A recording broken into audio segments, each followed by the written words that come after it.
Purnamidam Purnat Purnamudachyate Purnasya Purnamadaya Purnamevavasishyate.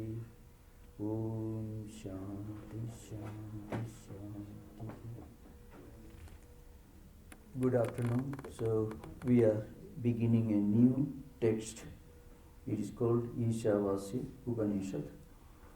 It is one of the shorter Upanishads.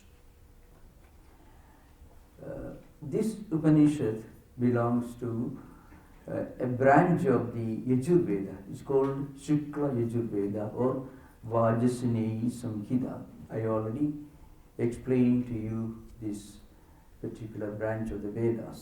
So, by way of introduction, just a few words.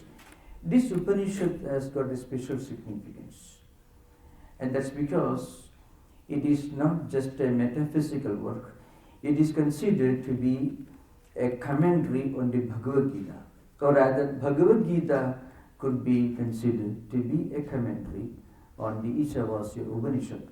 That's why one of the great leaders of India in modern times, political leaders, Mahatma Gandhi said that if all the other scriptures of Hinduism disappeared from the face of the planet, and if the Isha Upanishad remains, we won't be losing anything. We won't be losing anything because the Isha Upanishad contains almost the whole of Vedanta, not only Vedanta metaphysics, but also Vedanta practical application.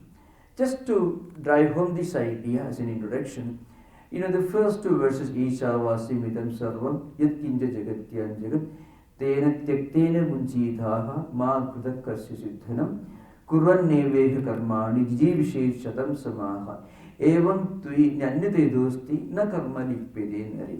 These are the first and second mantras of this Upanishad, which has a total of 18 mantras. The first statement, the first mantra, tells us that the creation is one, humanity is one. The spiritual unity and oneness and harmony of the whole of existence are implied in the first verse.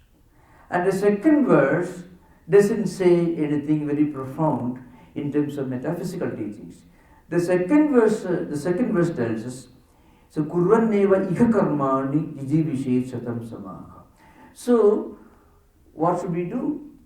If the creation is spiritually one entity, God is omnipresent, immanent, and transcendent. God becomes omnipresent, all-pervading through immanence. So, sarva antaryami and sarva vyapi and sarva atitatva. Three terms are used by Ramanuja philosophers. You find in Vedanta also, Advaita Vedanta also. All-pervading, and it is present in everything, and it goes beyond everything. That's a statement. Shankaracharya says, the whole creation is pervaded by one infinite divine spark, divine reality. Therefore, you live in the world, but live intelligently. You enjoy through renunciation. That's a very tena tyaktena bunchitha. So tyaktena means tyagena. Bunchitha means you enjoy. How do we enjoy? By giving up. In fact, that's the only intelligent way of enjoying. If you enjoy by enjoying and not by renunciation, then you are doomed. Because what we enjoy will trap us, will become a great bondage. We will be imprisoned by what we enjoy. We will be imprisoned by the senses, by the sense objects that we seek to enjoy. Very often the world works upon you. The world imprisons you. The world traps you. Life itself becomes a bondage. So there is a way out. Tyaktena, tyagena. By giving up all desires, by giving up all attachment, still continue live in the world you can enjoy through renunciation. So how do we do that? By keeping in mind the transitoriness, the finitude of the whole creation, because it is after all the infinite divine reality. So live in the world. The second verse, as I mentioned, is a practical application. And before entering the text, I am just giving this very important, unique message of the Isha Upanishad. Why a man like Gandhi, and Aravinda also wrote something very important on the Isha Upanishad. We have to remember, these Upanishad mantras were given the interpretation and a meaning by Shankaracharya, but based on that, a large number of not only traditional orthodox commentators and scholars, but even social reformers, people who lived in the world and who lived a very busy life, have written very, very wonderful things on this Upanishad. So Aravinda also has written, Gandhi, as he mentioned, said, suppose you remove everything, only Isha Upanishad, 80 mantras, Hinduism can still retain its full vigor and its metaphysical heritage. So therefore, kurvaneva ikha karmani jiji visheshatam samaha. Ikha asmin loge karmani kurvaneva. That is the prose order. Means live in this world, not in a celestial world, not in the forest, not in the hermitage, but right in the factory, in the workplace, in the hospital, in the university, or on the whatever may be the work that we are engaged, whatever may be the profession that we are holding fast to, whatever it may be, the work we are doing, live a full life. Shatam Samaha means 100 years. So there's an old Advaitic dictum, Chatayur Vai Purusha. So in the normal lifespan of Vedic times was fixed around 100 years. Kurvanneya means be active, working hard, doing your duties, fulfilling your obligations, your responsibilities. In this world, you live a full life. But keep in mind, Isha Vasya, the whole creation is pervaded by one divine reality. Keep that in mind and live a practical life in the world. The advantage is, when you live in this world with this high spiritual metaphysical ideal in our horizon, what happens? We may become practical, but we don't become utilitarian. Utilitarianism is the greatest threat of modern times. When we try to judge everything on the basis of the practical utility, what earthly tangible benefits it brings to us. That's how James J.S. Mill defined utilitarianism. Means everything should be judged on the basis of the maximum pleasure that it brings to you, or it brings to the maximum number of people. That's not the way to judge our life. We should have this higher principle. That's why this world is not for us to enjoy. This world is for us to give up. Desire to be given up. Once we give up the desire, then you live. And then if you live like that, we will be trapped, we will be imprisoned, we won't become a bondage to ourselves.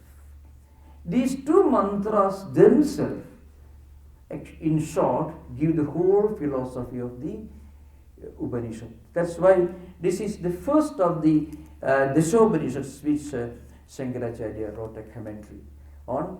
And the uniqueness of this Upanishad, as I mentioned at the very beginning, is that it harmonizes the secular and the spiritual. It harmonizes work and worship. It harmonizes, action and contemplation. It harmonizes realism and idealism. That's the uniqueness of this Upanishad. Now, before going further, I want to give you a broad view of the canonical structure of Hindu religion and Hindu philosophy. This is something very important for us to keep in mind. So, Hindu tradition according to traditional school, there are 18 branches of learning. Sometimes called Chadurdasha Vidya. That's because if you don't include Upavedas, then it could be called Chadurdasha, 14 Vidyas. So total there are 18, including Upavedas, 18 branches of learning. Of these 18, the most profound and the most authentic is the 4 Vedas. According to Orthodox tradition, there was just one Vedas, with Vyasa edited and classified into 4 categories: Rig Veda, Yajur Veda, Samaveda and Atharva Veda, which he taught to 4 of his disciples. Rig Veda he taught to one of his disciples called Paila, Yajur Veda he taught to Vaishambhayana, Samaveda he taught to Jaimini, and Atharva Veda he taught to Sumantu. And each of these Vedas has one statement called Mahavakya. Mahavakya means great statement. So Rig Veda has got one Mahavakya. It is called, it comes from the Aitareya Upanishad, called Prajnanam Brahma. Then Yajur Veda has got a Mahavakya, Aham Brahmasmi. It comes in the Brihadaranyaka Upanishad. It comes in the later branch of the Yajur Veda. It's called it is called the Shukla Yajur Veda. In contrast to the old Vaishambhayana school, it's called Krishna Yajur Veda. So Aham Brahmasmi is the Mahavakya that comes in the Brihadaranyaka Upanishad. It is in the Yajur Veda, Shukla Yajur Veda. The third one is Samaveda, Tattwamasi. Tattwamasi is the Mahavakya. In Chandogya Upanishad, it is from Samaveda. And then Ayamatma Brahma is the Mahavakya in the Mandukya Upanishad. It comes in the Atharva Veda. Now, why Vedas are so very important? There is something very interesting about Vedas. Now, most of you are educated people. Many of you are from India. Many of you may not have visited India. Many of you born in this country. You may have read a lot about India, Indian tradition, casteism, all kinds, some very, very unpleasant conventions which crept into Hindu society, Hindu social product over centuries, like casteism, untouchability, the denial of women education. You may have heard of all these terrible things, mind you, from this time when you judge. Do we know these things have no sanction in the Vedas? If you read any book belonging to the early Vedic age, there is absolutely no evidence for the existence of what we now understand to be casteism, untouchability, divisiveness, all that. We know why this is very important. All these unpleasant conventions crept into Hindu society in later centuries through Smritis and Puranas, not in the Vedas. In the Veda, maybe the greatest philosopher, woman philosopher in ancient world was Gargi. She appears in the Brihadaranyaka Upanishad. Maitreyi, a very enlightened wife of Yajnavalkya, she appears in the Brihadaranyaka Upanishad. So the Vedic literature are so full of stories and episodes which depict great women educators, reformers. But we hear a lot about sati, female infanticide, widow burning, all those things, terrible things you hear about. These things did not exist in the Vedas. In fact, one of the great contributions of Vivekananda to modern world was he wanted to bring India and Hinduism back to Vedas. Now, the second important book in terms of authenticity is Smritis, which are like constitutions. There are total 10 Smritis. In fact, for the first time in around 1784, after Lord Hastings, he became the governor of West Bengal. He brought pandits from all over Benares, and then he got them translate many of these Smritis into modern English with the help of Pandits, and that became the basis for Hindu code, which was part of India's constitutional structure before Indian Republic adopted this Indian constitution, were all accumulated into Indian constitution. The Smritis. Puranas are third in importance. Puranas are historical and mythological, and literary. So historical, mythological, literary. These are two aspects of Puranas. Now, those who wrote Puranas and Smritis themselves say again and again, please don't listen to what we say if our statements contradict the Vedas. So, for example, Vyasa Smriti, that's the most important statement which used to be quoted by the great constitutional experts of India before independence, the big judgments. Sudhi Smriti Purananam Virodho Yatra Dursyade Tatra Sraudam Pramanam Sya Tayodvaithe Smriti Vara.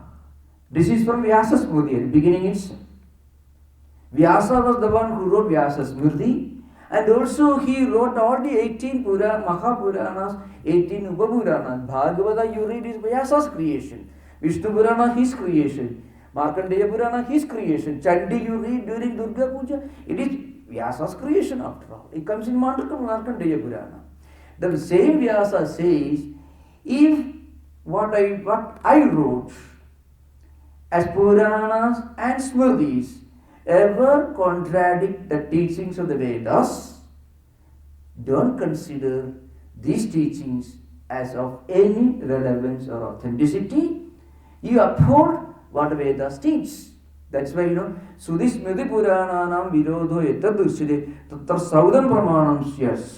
Sudhi Pramana is most important. Tayodvaithe Smriti Vara. And if there is any contradiction between what Smriti state and what the Puranas state, ignore what the Puranas say. Uphold what the Smritis say. So Puranas have got last importance. Many Hindus did not remember that. Vivekananda says that's why all these unpleasant superstitions and injustices crept into Hindu society. So that's why Vedas are very, very important. If somebody asks you, what is your scripture? You should not say merely Brahmanda Purana or Bhavishya Purana, which contains all kinds of absolute exaggerations, more like modern fantasy books. Many of these Puranas. You can find people who are as strong as 10,000 elephants. People doing meditation for 15,000 years. You can find in Puranas, totally irrational. You don't find that in the Vedas. So that's why Vyasa, the author of the Puranas, and Vyasa Smriti says Vedas are to be upheld. Vedas are the most important canon of Hindu tradition. And if there is a contradiction between Smritis and Puranas, the Purana should be discarded. This is one. There are many quotations I can bombard with, which I won't do. Another quotation comes in the Jabara Smriti that says, Sudhi Smriti Virodeshu Srudireva Giriyasi Avirodetu Sadakaryam Smatam Vaidikvasada. If there is a contradiction between what the Smritis say and Vedas say, don't listen to what the Smritis have to tell you. Listen to what the Vedas have to tell you. So that's why Vedas constitute the first item in the canonical tradition of Hindu religion and Hindu, not only philosophy, even conventions, even all the, you can find, if you go all over the Hindu world, you find so many traditions and conventions and practices, so many diverse forms of rituals. These are all local customs which grew in local places among communities. But Vedas are the whole humanity. Vedas do not actually talk about one particular religion. Vedas do not talk to you about one community. Vedas talk about one universal, transcendental, spiritual truth. And that's what Vedas mean, Vedanta. See, anta can have two interpretations. One is anta means the essence, what it contains, and where anta again is the final word, the conclusion. So the last word of Vedic tradition is the Upanishads. And Isha Upanishad is very, very important because it gives you the practical wisdom and also the highest spiritual philosophy. So these four Vedas, that's first of the 18 Vidyas. The second in important is 6 Vedangas. So they are, so for example, Siksha, Kalpam, Vyagaranam, Niruktam, Chanda, Jyotisham. Siksha actually means phonetics. Naradiya Siksha, Panini Siksha. I was associated with the Department of English Literature. Who gave a Siksha to English language? Daniel Jones in the beginning of 20th century. Jimson wrote commentaries. English language did not have a definite branch called phonetics, science of pronunciation. But Sanskrit language had a phonetic structure all the way 4,000 or 3,500 years before Christ. The phonetic tradition of Sanskrit is 5,000, more than 5,000 years old. It's called Siksha. That's the first of the Vedanga. Kalpam. Now, Kalpa actually means certain rules and regulations guiding the way we practice rituals in our home, in society, and country.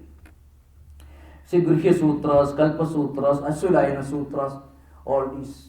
Sutra, it's called Sutra literature.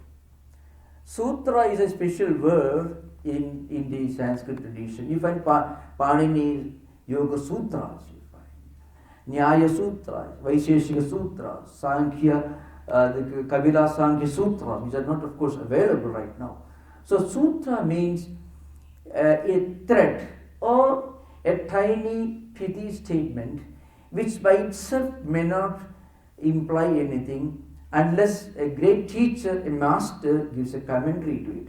So it is called, Alpaksharam asaddigdam saravat vishwato mukam astobham anavadyam cha sutram sutra vido vidu.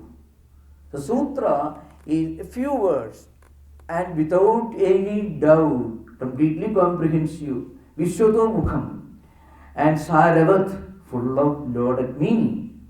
And then it will have no repetition, complete in itself. It's a unique literary phenomenon which is peculiar to Vedic tradition. Most of our great teachings, especially the Saddarsanas, the original form are in sutra form. Sutra is totally incomprehensible unless a great scholar writes a commentary on it. The commentary may be called Bhashya, Vartika or Tika. Bhashya is the normal commentary. Sutrartho varnide yatra vakyam sutranusaribihi. So padanicha varninde sutram, bhashyam bhashya vido viduhu. Bhashyam. You take a sutra and try to decipher its meaning and its interconnectedness, interrelationship, and you logically analyze the entire text and you establish a system of philosophy on the basis of this commentary. That is called Bhashya. Another kind of explanation of sutra is called Karika. Samkshipta Bhavartha Sujaka Sloka is Karika. Now why these things are very, very important? Very often we may not fully realize why these Upanishads along with the Shankara's commentaries is so important.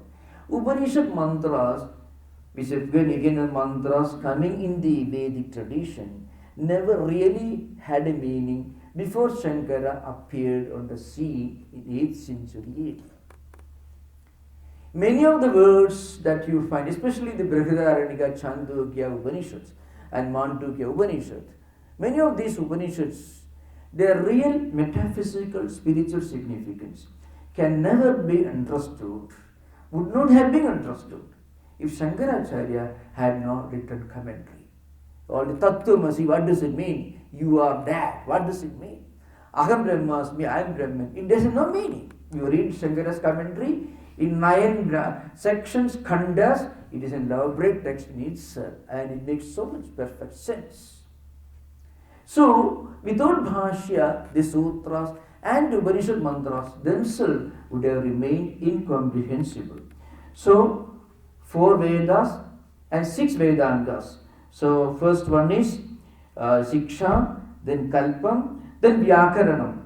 Vyakaranam is the basic text in modern Sanskrit grammar is called Panini's Ashtadhyayi, which is based on 14 sutras called Maheshwara Sutras, like that.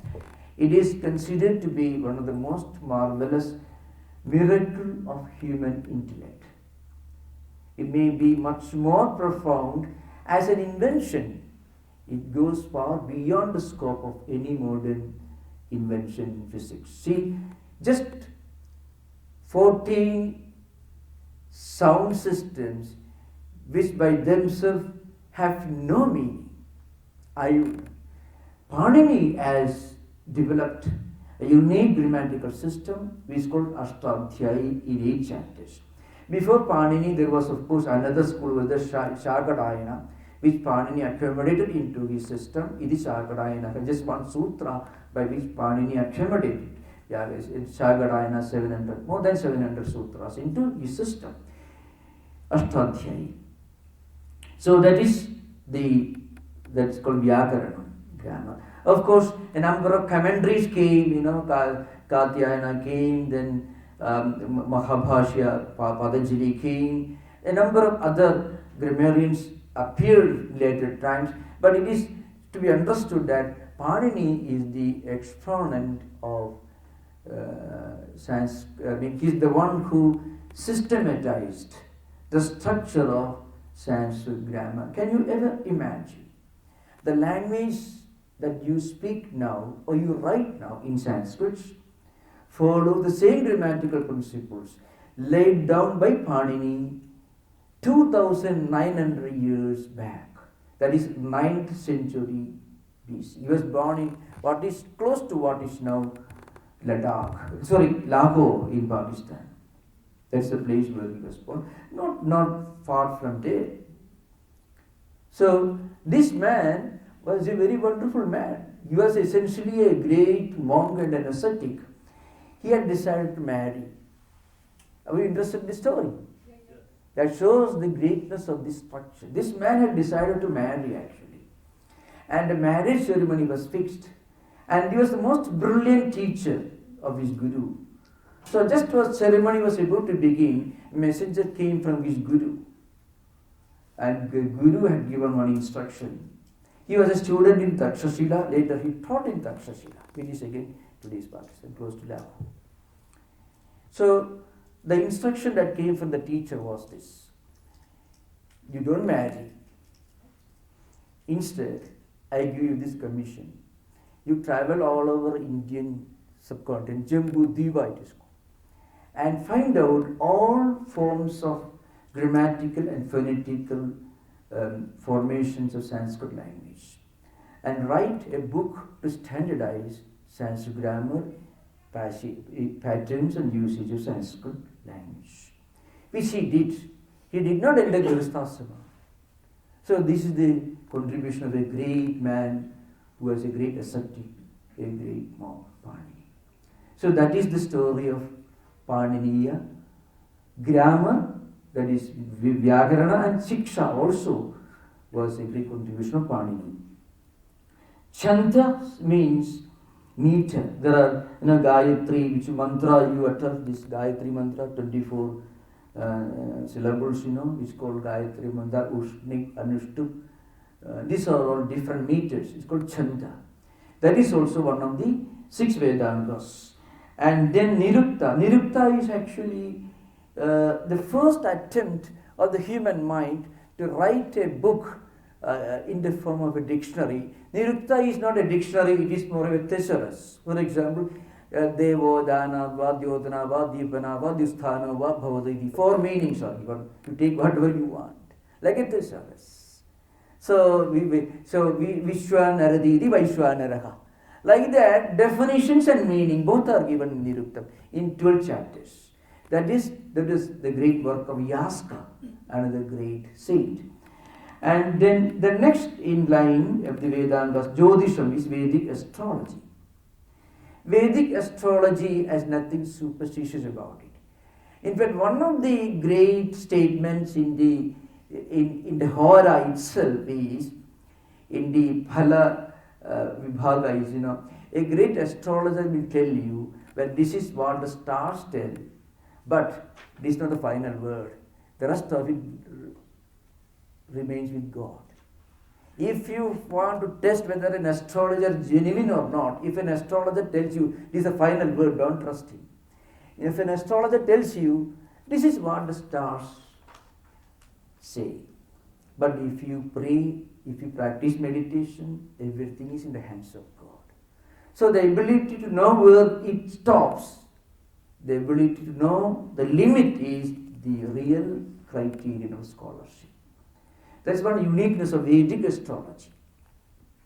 So anyway, Garga, that's a great saint, he is the originator of Vedic astrology. Later we had many other Hora came, the Shadhyayi came, these are all different books written on Vedic astrology.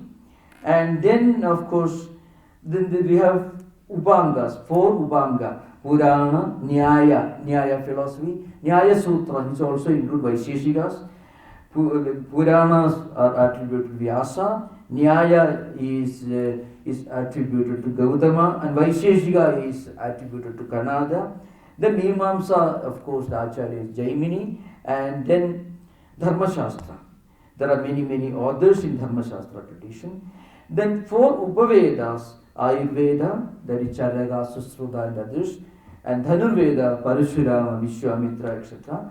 Gandharva Veda, Narada, and many others, Bharata Muni, who wrote Natya Shastra, dance forms, different forms of art, different forms of music, and then Arthashastra, Nidhi Shastra, Shilpa Shastra, etc. That's why, after referring to all these great branches of learning, normally we utter one mantra, Yairime Gurubhi Purvam Padavakya Pramanataha Vyakhyada Sarva Vedantaha Tan Nityam Pranadosmiham. Shankaracharya composed this verse in the Taittiriya Upanishad, Bhashya Bodhkhana. Means all these are great masters and teachers who laid the foundation for this great tradition, this great heritage, and this great culture. So we have to invoke their blessings before we undertake any serious endeavor to expound or discuss Vedic literature. A branch cannot disown the tree unless it wants to get dried up. A leaf of fruits on a branch of a tree will depend upon the trunk and the roots from which they get the sustenance. Like that, the uniqueness of this Upanishad tradition is the strength of the parampara, this ancient tradition. Now coming back to Isha Upanishad text proper, as I mentioned, it was admired by many great thinkers. It comes in the Shukla Yajurveda Samhita. Something very unique about this Upanishad is the Ishavasya Vidam Sarvam, etc. Actually, it marks a transition from Karma Kanda to Jnana Kanda. So the Ishavasya Upanishad, for example, you find Jnanam, Bhakti and Karma all beautifully synthesized and harmonized. That's because this is the 40th section of a particular branch of Shukla Yajurveda, which can be divided into 2 categories. 39 branches of Karma Kanda, and the last one, Jnana Kanda, 40th one. And the 40th one is Ishavasya Upanishad. So, the 39 chapters deal with various kinds of rituals that we normally perform. Desapurnamasa and Ashwamedha. Many of those rituals are being still practiced, at least in some parts of India. Many of them have completely disappeared long back. So these 39 chapters which deal with karma kanda, rituals, traditional rituals practiced by our householders as part of their tradition. That's the content, that constitutes the content of the 39 chapters. The 40th section is Isha Upanishad. So that is the story background. Now we will come to the text proper. So those of you have got the text, you can take. The first mantra is, as I mentioned, Ishavasyam idam sarvam. Idam sarvam Ishavasyam. Whatever you see, idam, whatever you see around, that is to be understood, to be pervaded by Brahman. So this idam is important. I thought I was going to explain this idam as a part of the text, but perhaps it may be appropriate for me to give a brief introduction of the Shanti mantra itself, because this particular text has got the Shanti mantra. That also contains the word idam. So you find Om Purnamada Purnamidam Purnat Purnamudachyate Purnasya Purnamadaya Purnameva Vasishyati Om Shanti Shanti Shanti. So you find two words used, and this idam come here also, in the text also. So what is this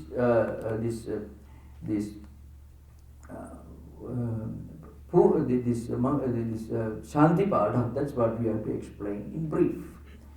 First, there is one word idam and there is another word ada. Now, here ada means Nirguna Brahman, the cause, the Paramatma, the absolute reality, the unchanging reality. Idam means this world, or it's called Kudastha. Means the Kudastha, the word itself, Kude Sthida idi Kudastha. Kuda means a pot. So what's the difference between space within a pot and space outside the pot? There's no difference, really speaking.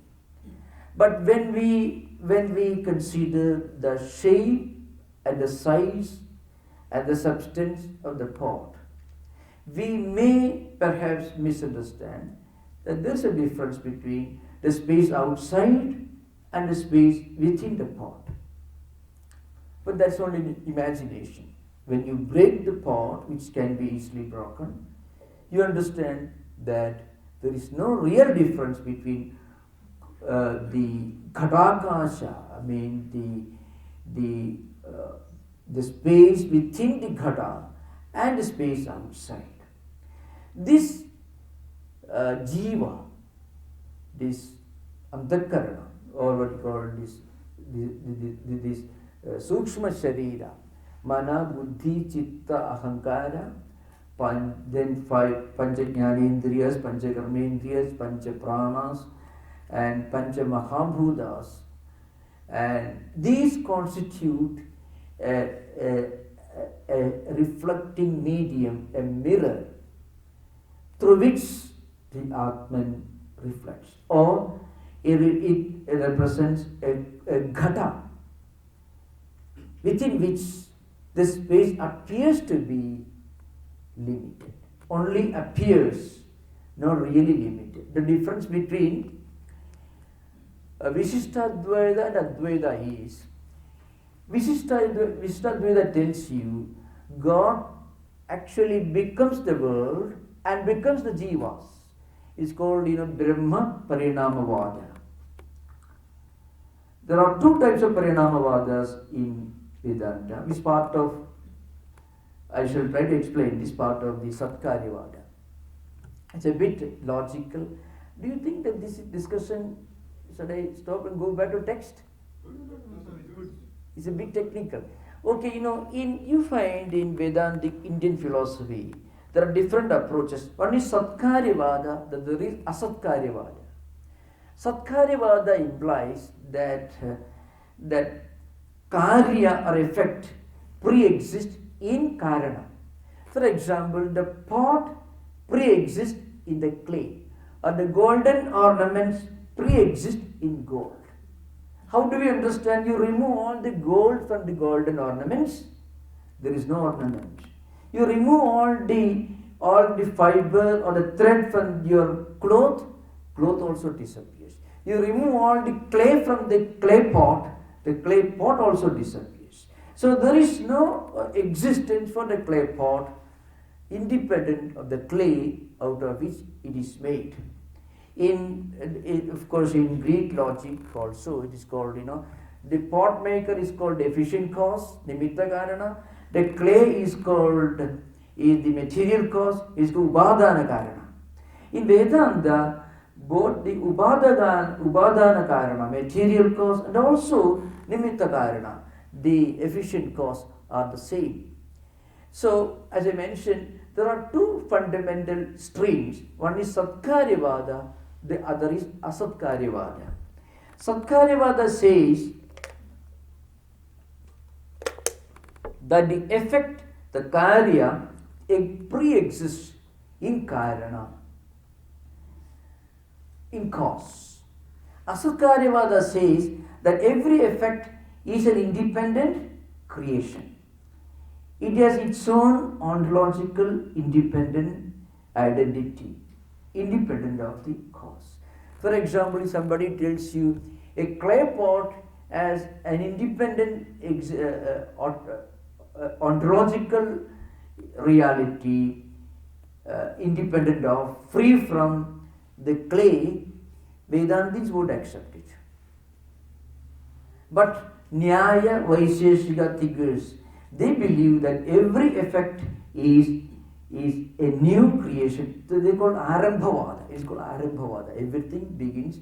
Nayayikas and Vaisheshikas, the followers of Kanada and Gautama, they believe that every effect is an independent entity. But Vedantins and the Sankhya philosophers and Yoga philosophers, they believe that every effect actually pre-exists in cause before it became an effect.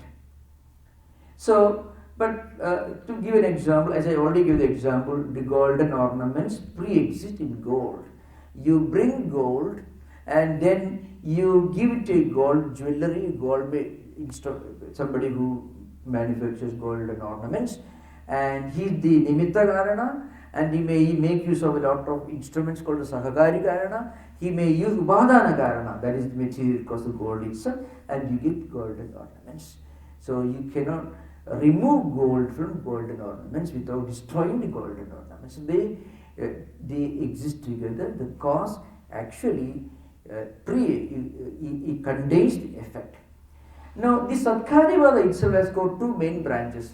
One is Vivarta approach, Vivartavada, which is held by Advaitics, and Parinama, which is the school of Sankhyas and Ramanujayites. So that's why Sankhya philosophers tell you the Prakriti Parinamavada, means Prakriti itself becomes this visible universe. Everything is an evolute of Prakriti. It's called Pradhana Karanavada, it is called, which Shankaracharya refutes. From Prakriti, Mahatattva, Ahankara, then from Sattvika Ahankara, Tamasya Ahankara, Rajasya Ahankara, Sushma Mahabhutas, and all this, the whole creation evolves of the Prakriti, is called Prakriti Parinamavada. Parinama means real change. Vivartavada means apparent change. Now, Parinama means God actually becomes the universe. The oil seed becomes the oil. Oil cannot go back to oil seed form. So it's real change. But then clay pot can go back to its clay form. Golden ornaments can go back to its gold form. So Vivartavadins, Advaitins say Brahman doesn't become this universe. No. Brahman appears to have become this universe. When you practice, last time discussed sadhana chatushthaya and sarvana marana nididhyasana meditation, then you understand, well, your real identity is far beyond this body, this mind, this intellect. The real I is one with the all-pervading Atman. Once you realize this, you're actually breaking the pot and you go back to play form. Once you dissociate or de-identify yourself with this body, mind and intellect, you become a Jivan Mukta. Then you realize actually Brahman does not and cannot become this universe. It appears to have become this universe. It's called transfiguration or apparent change. It's called Vivarta. Real change is called Parinama. So that's the main difference with regard to Ramanuja school, that is Vishtadvaita and Advaita. So this particular Shanti mantra tells you that this Karana Brahman, which is Nirguna, which is all-pervading, which is with the absolute reality, from that this Idam, this Kodastha, all this universe, the Kodastha Jivas, and all this universe, the whole universal phenomena have emerged. But really, there is nothing that happens to Brahman because it doesn't really change. There is no Parinama, there is only Vivarta, only apparent change. That's a Purnasya Purnam Adaya Purnameva Avasishyati. From this all-pervading Brahman, the whole universe has emerged. But the whole universe, when you look at the universe and dissociate the universe from Nama and Rupa, then the universe itself is non-different, non-distinct from Brahman. That's the idea behind. At the end of it, you find Om Shanti, Shanti, Shanti. The repetition of the Shanti mantra itself is very significant.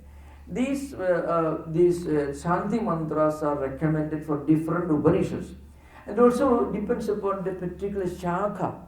Sri Shukla Yajurveda, Krishna Yajurveda, the same Vedic tradition, depending upon the Shaka, the Shanti mantra could change. For some non-Vajrasayanis, the same Upanishad can be chanted with Shanti mantra, Sahana Vavadu, Sahana Bhunaktu, etc. So all these are different. But you find three repetitions, Om Shanti, Shanti, Shanti. The meaning of this repetition is called Trividharana Shuddhyartham. This is Bhashyakara's statement. What it means, Adhyarmika, Adhibhaudika, and Adhidevika. For three types of Shuddhikaranam, or three types of removing obstacles. So what are the obstacles that we may have to face while studying this Upanishad? When you actually undertake a noble venture, there is one proof that it is something that is worth pursuing. Why? There will be obstacles.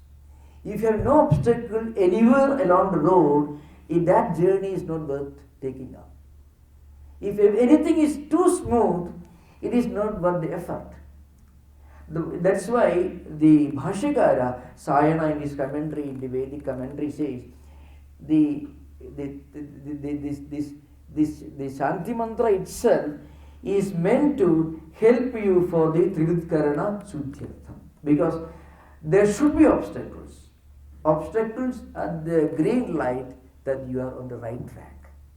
Because by facing these obstacles, we obtain more and more adhikaritva. We become spiritually more endured to make more progress. So what are the obstacles? One is adhyarmika. Adhyarmika obstacle means jaradi, mostly bodily problems. You may fall sick, or maybe some other difficulties may emerge. That is one. One is called this is called adhyarmika obstacle. The second one is adhibhaudika. It could be, when you come, somebody may you may not get parking place, or maybe somebody may create some problems. Chora Vyagradi, that's the old statement. In olden days, they were living in forest hermitages. So they had to be careful about wild animals and robbers. So the old Sanskrit commentaries say Chora Vyagradi, Vignas it's called. Modern times you may say you may not do parking place, it may be long traffic jam. This could be different kinds of Vignas. That's called, Adi Bhaudika. Then Adi Devika means Yaksha Rakshasadi. Some supernatural beings creating obstacles. These are old beliefs. Anyway, sometimes it is interpreted, Adhyatmika is interpreted as spiritual obstacles. Doubt, skepticism, lethargy, sometimes or maybe taking for granted. These can be different kinds of obstacles. So in order to confront and successfully all these obstacles, Shanti is uttered 3 times. That's one important significance of Shanti. Now the Upanishad itself is very profound in its meaning. Upanishad. So of course Panini Vyakarana itself gives an elaborate description of how this Upanishad Shabda itself came, Bhraja, Bhasa, Dhu, Vidyatoha, Urjaprula, long Panini Sutra, which I am not going to burden you with. But one simple definition of Upanishad Shabda is given. One is Upanishadayadi Sarva Anartha Samskaram Vinasayadi Samsara Karana Bhudam Avidyam Cha Sithilayadi Brahma Cha Gamayadi Iti Upanishad. This means. So what there are certain goals to be attained by studying the Upanishads. One is, it removes all anarthas, and also it purifies our samskaras. Samskaras are responsible for creating doubt, skepticism, lethargy, any kind of internal conflicts or frictions are all because of negative samskaras which stand in the way of our progress in spiritual life. Even if we want to sustain an interest in this scripture, our samskaras, our mind should cooperate, be friendly with us. So one is purification of samskaras.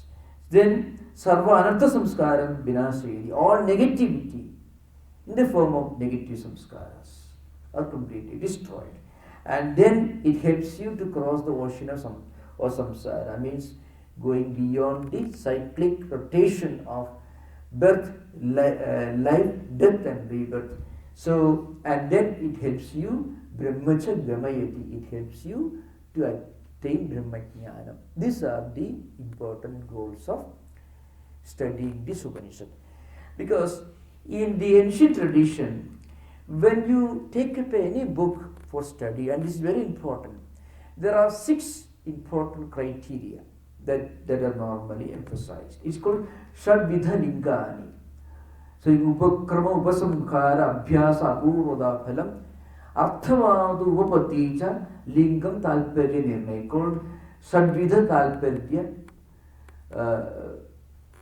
Lakshana, means 6 lingas. One is how it begins, how it ends, what is the idea that is repeated again and again in the text, how the text begins, how it concludes, and what is the idea that is repeated, emphasized again and again in the text. Then what is the result that is proclaimed to be the goal to be attained in the text. Then Arthavada, what is the ideal that is praised, and then what is the logic that is used. All these 6 criteria will tell you what is the benefit of a text. So if we study this Upanishad, something very interesting happens in our life. We are able to manage our life, including our problems, but good and bad experiences, in a very intelligent, in a very mature way. What do you call, you get a unique kind of spiritual common sense. It's something very precious. On the one hand, we feel there is a higher goal, higher ideal that should guide our actions, life, thinking, everything. Secondly, that very focus on the higher spiritual ideal, helps us to conserve our energy without being distracted by the sensory obsessions around, the sensory distractions around. And we are able to manage our everyday life with a smile. Understand? Because we know that we have something much higher to attain. So the minor problems that we face on the road won't appear to be too much of a problem. So we will continue this again next class. We will again focus on the art of harmonizing the highest spiritual ideal and real life situation. Thank you. Your interaction?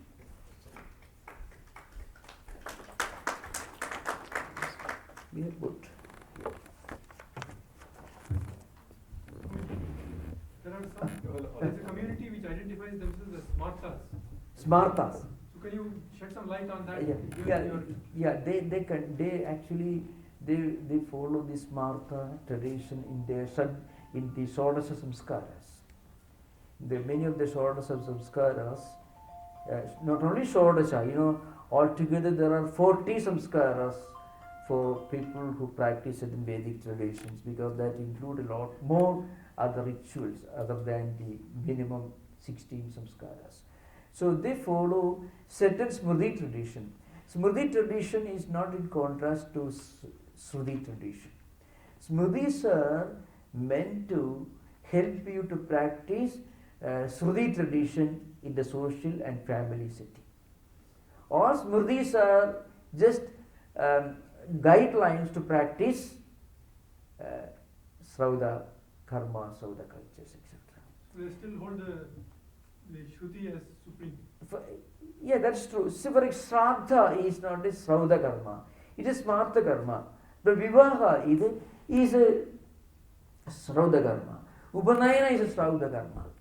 But again, there are certain other rituals which are Smarta karma, which are pertaining only to Smarta tradition, which differ from culture to culture, community to community, and also depending upon the geographical areas where different things are available, things may change.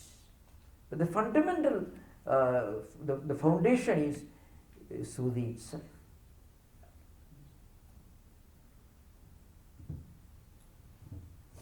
Swamiji, question on another question. Yeah.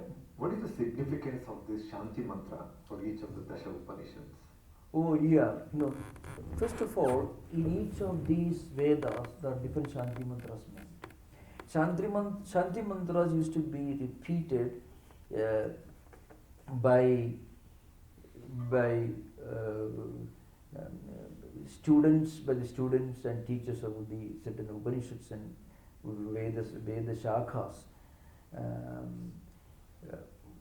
mostly as a prayer to remove obstacles.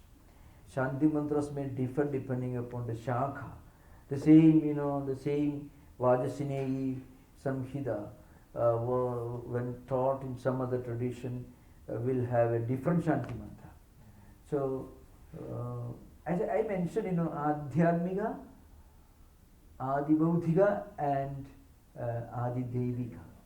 Certain obstacles related to Adidevika is beyond our control. So in ancient times, if you have some obstacles, they used to attribute to some transcendental supernatural for Yaksha Rakshasas. They call Adidevika. Adhyatmika can be interpreted as spiritual, like related to our own samskaras. But the traditional orthodox interpretation is something related to body, because Atma is used to denote body, senses, and also soul. So Indriyas, Sharira, and Atman, all these are implied, indicated by the same word Atma. It's something you have to remember, that may be very important for us to remember. You find in the Vedic literature, the same word means different things in different contexts. This is something we find often. Atma could mean body, as I mentioned. Atma could mean Indriyas. That's because there was a time when philosophy was highly evolved, language was not so highly evolved. So naturally, the same words had to be used in different contexts depending upon the persons who used it. The scriptural authority for what I said just now is found in Durgacharya's commentary on Yaska's Nirukta. Durgacharya says, Sarvesham Shabdanam Dhadu Jattum Dhadunam Anegarthattum cha. It's a great thesis in the ancient Vaidika Vyakarana, not in Panini's grammar, but in Vaidika, pre-Paninian school of grammar. That means Sarvesham Shabdanam Dhadu Jattum Dhadunam Anegarthattum cha. Every Shabda is born of a particular root Dhadu, and Dhadu can have any number of meanings. That is Prakarana Vaividya, Pravaktuhu Vaividyacha. Vaividya means diversity, plurality. Depending upon different contexts and depending upon different types of people who may use the same word could denote different things in different contexts. So that's why these words are used in so many different ways.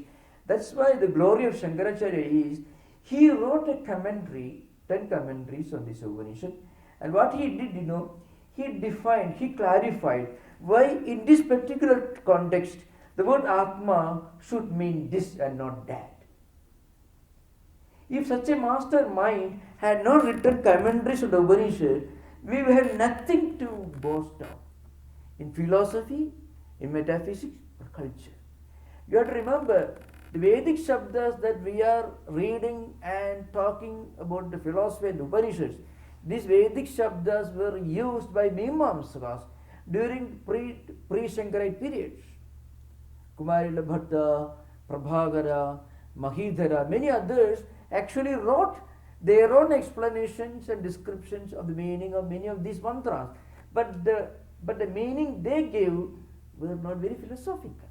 To give an example, Aham Brahmasmi. According to Mimamsas, Aham means Yajamana. Yajamana is a person on whose behalf a yajna is being carried out. Brahma means Devata Prapti. Devata Prapti means if you are performing a yajna or a yaga for material prosperity, that attainment is the goal of the meaning of this Mahavakya. But when Shankara wrote a commentary on the Vedanta Upanishad, Aham Brahmasmi assumed the highest meaning. So, Ramana Maharshi, who am I?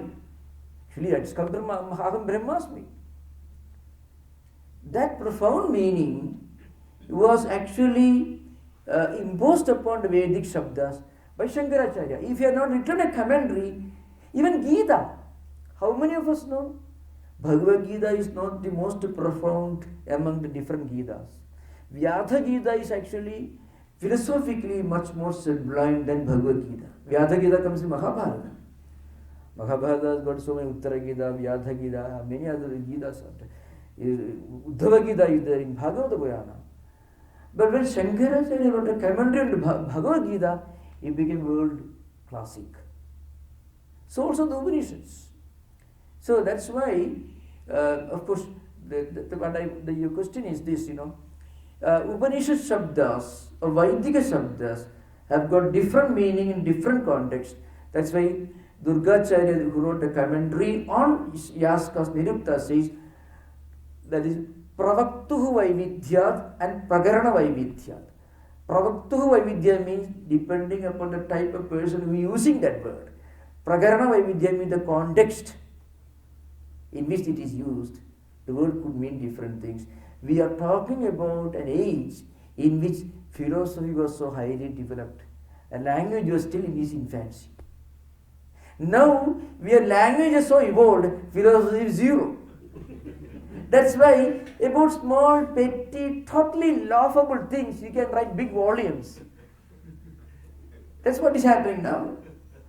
But in Vedic times, philosophy was so sublime, so developed, and language was still more or less in its infancy. So that's why the same word had to be used in different contexts. So Shankaracharya says, in this particular context, Atma means Jivatma. Atma means Paramatma. because otherwise you cannot derive any meaning. Swami, along those lines, Gita says, Atmaiva Yatmano Bandhur Atmaiva Ribur Atmana Bandhur Atma Atmanastasya Yenatmaiva Atmanajita Anatmanastu Shatrutve Vastet Atmaiva Shatruvat. The Atma has carried different meanings Precisely. in the same context. Like that, Gita is relatively modern. It comes from Mahabharata. So we are at least philosophy was more, language was much more highly evolved during Mahabharata time. But we are talking about the early Vedic times. The Upanishads, of course, there is a long, it must have evolved over a few thousands of years, So some of the earlier Upanishads are Gadya Upanishad. The Taittiriya is a Gadya Upanishad. Brihadaranyaka is a Gadya Upanishad. So some of the prose Upanishads in prose form, much more ancient than Upanishads which are more in metrical form, verses like Katha Upanishads are more modern. Namaskar Swamiji. Question on the Purnam in the Shanti Mantra. Significant of completeness and everything. Can you?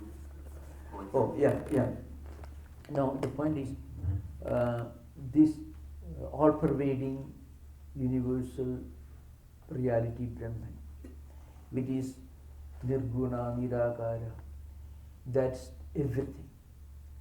Now this world, when we look at the world, we may not be able to literally at the beginning superficially understand that this world is non-different from other than from Brahman.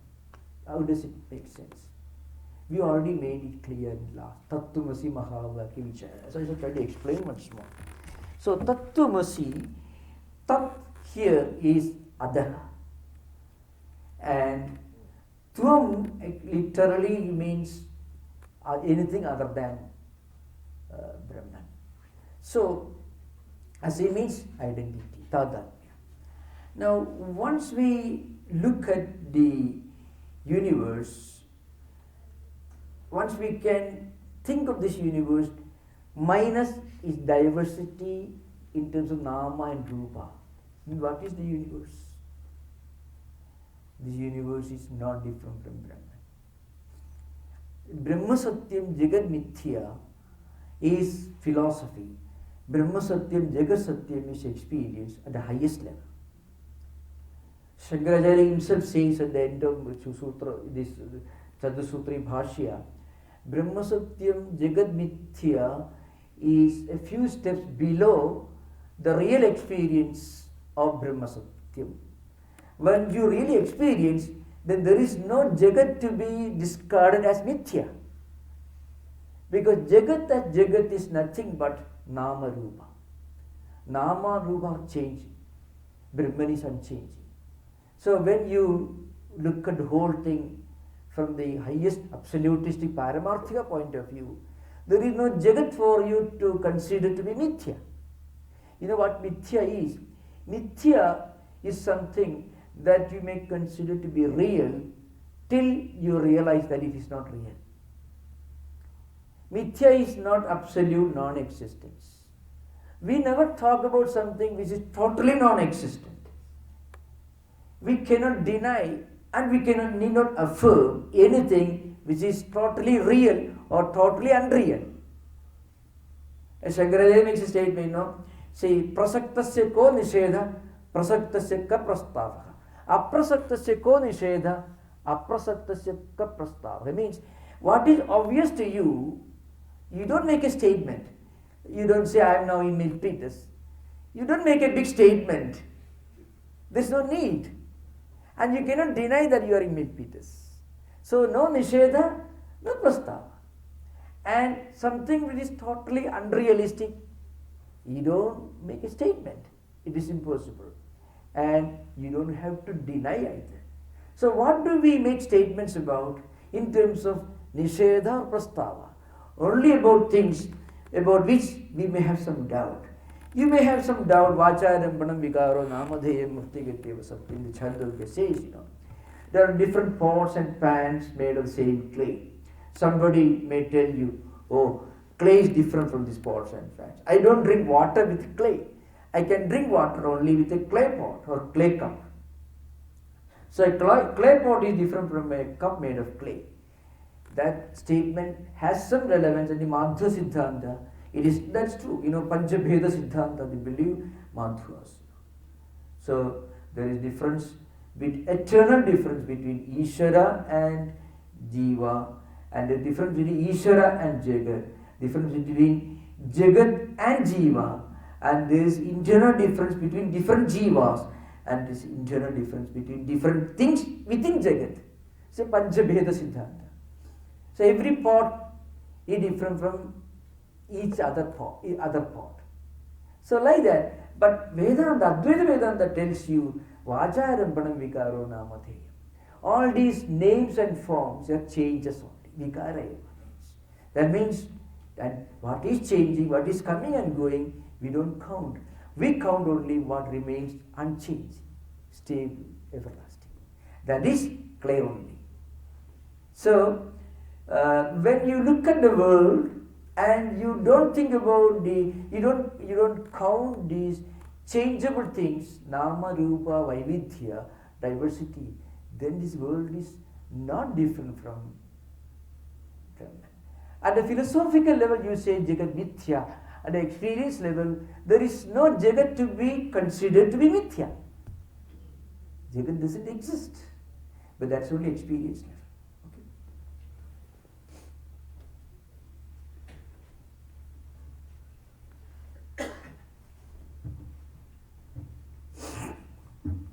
Namaste, Swamiji. Before Panini's grammar, so how was Sanskrit being studied? Another connected question. So we generally think that we have come from Adhyatmik Pravachan. So is this Adhyatmika term is the same as the misery term that you mentioned? You about Panini, you said something, the Adhyatmika. Yeah. Okay, I will come to the subject. Now, the first statement is that I want to make is there were schools of grammar during Panini's time. He was a student in Takshashila. So, but there was so much diversity among different patterns and usages, no doubt about it. But what Panini did, one part of the story is a legend, another part is history. We can see Panini's Ashtadhyayi right in front of you now. Small book, around maybe 70 pages, more than 4,000 sutras, Uddhirade, Adeguna, Halandim, like that comes, that's how Panini ends the 8th Adhyaya. So that book is right in front of you. It is history, it's a fact. But the story of Panini meditating and realizing Shiva, then Maheshwara Sutras, that part I'm not coming to that. But the point is, he is the one who standardized Sanskrit language, patterns and usages and grammatical structure. Even now, you can see non-Paninian schools. See, one great scholar, Narayana Bhattadiri, who wrote Narayanian book, he is a prodigious scholar who has made outstanding contributions to grammar, classical poetry, Mimamsa, and so on. One of his books is called, is a book on Apaniniya, Pani Sarvasva, means non-Paninian schools of grammar. He referred to different schools of pre-Paninian or non-Paninian schools of grammar. He wrote some wonderful books. So that is there, but Panini still remains supreme as the original exponent of Sanskrit grammar, because continuity. Today if you want to write something today, you still follow Panini's grammar, and he did his work in 9th century BC, you have to remember. That's it. You call King's English, Queen's English. So changing every 30 years, 50 years. Of course, British English doesn't change so fast. But the point is, Panini remains like a raw pillar for the last 3 millennia. That is the glory of Panini. The other question you said, Adhyatmika, etc. What's the question? When someone asks, we say that we have come for Adhyatmik Pravachana. But you also mentioned Adhyatmika is also one of the misery. Oh yeah. Oh yeah. Thank you. You know that I was referring to the orthodox interpretation of repeating Shanti 3 times. According to some orthodox scholars, Adhyatmika Tapatraya it is called, obstacles, could mean bodily. That's because something related to Atma. Atma was frequently used to mean Sharira, Indriya, Jivatma, Paramatma. So I was referring to this old tradition of using the same word in different context to mean different things. And the reason also I gave, the reason was, in those days, philosophy was so highly evolved, language was still evolving. That's what I said. So when language is not as highly evolved as philosophy, then very often in order to denote certain philosophical concepts, you may have to use the same word. So Shankaracharya, he brings out the real meaning of these terms in different contexts. Otherwise, it won't make sense in the particular context. Clear to you? Yes. Thank you. So in a way, Swamiji, Ah. English language is not as evolved to explain most of these terms in. Yeah, I think there is a problem. Yeah, there's always problem. Language is always a very imperfect, it's only just an approximation. Even the best of translations can only be approximations. Even if I mentioned this last time, if you read, I have to write as an editor of a journal for many years. I had to write a review on the translation of Kant's Critique of Pure Reason into one of India's vernacular. Absolutely terrible. Because English translation of Critique of Pure Reason by Immanuel Kant will make much better sense, because English language is closer to German, in which he wrote, than Indian vernaculars. So you can see that problem exists even today. If you try to translate many of the authentic philosophical works from Western philosophy into Indian vernacular, Indian vernaculars may not be able to express with the same degree of clarity with which maybe English language can do, because it's closer to the Western philosophical tradition. That problem exists at all levels, you find. That's what I was talking about. You cannot say one language is inferior, the other is superior. I don't want to say that. It's a problem of language, because language is often inseparably linked to culture and the community and the other belief systems and so on. Okay, thank you. Okay. So we'll end our lecture today. As usual, we have some snacks and tea downstairs near the tent. We can continue the conversation there.